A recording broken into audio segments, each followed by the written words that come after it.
Yeah, so most importantly, probably our team. So we have a very friendly team that talks in language that you can understand. And if there's concepts and terminology that might be confusing or new, we really are invested in taking the time to explain that to you, so you kind of build confidence and know exactly what you're getting into.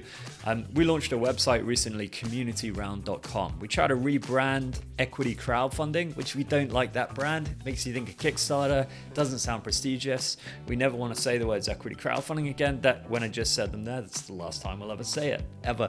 Instead, we're talking about community round. So if you go to communityround.com, you can see some really, really awesome companies that have opened up an allocation of their rounds to their customers and community. And again, it's not an either or with VCs. Mercury Bank raised a $120 million Series B from Co2 Andreessen, and then they opened up a $5 million allocation to their customers. Replit, same thing, have raised a lot of money from Andreessen Horowitz and some of the best VCs in the world. And again, they wanted to let some of their 10 million users invest in them. So they opened it up to the crowd and raised $5 million in a few minutes on Wefunder. So if you go to communityround.com, you can see some really awesome case studies and examples.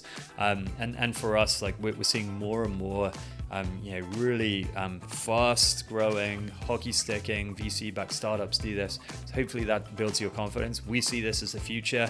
2 years ago, there was much more reticence, I think, for startups to go this route, rightly so.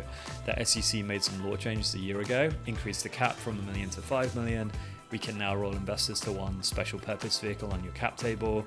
And so they've really improved the laws. Since then, we've seen this community round concept really take off, and we see it as the future of fundraising. So we'd love to, we talk about Wefunder being on the financial frontier, right? Kind of pushing the boundaries of early stage investing in startups and innovating, kind of forging a new path. And Alaska being on the geographic frontier, we would really love it if we can get more capital flowing to startup founders in Alaska over the coming years, and also enable more citizens of Alaska to be angel investors. I don't know how many, quotes, angel investors there are in Alaska today, probably a few dozen, maybe a few hundred.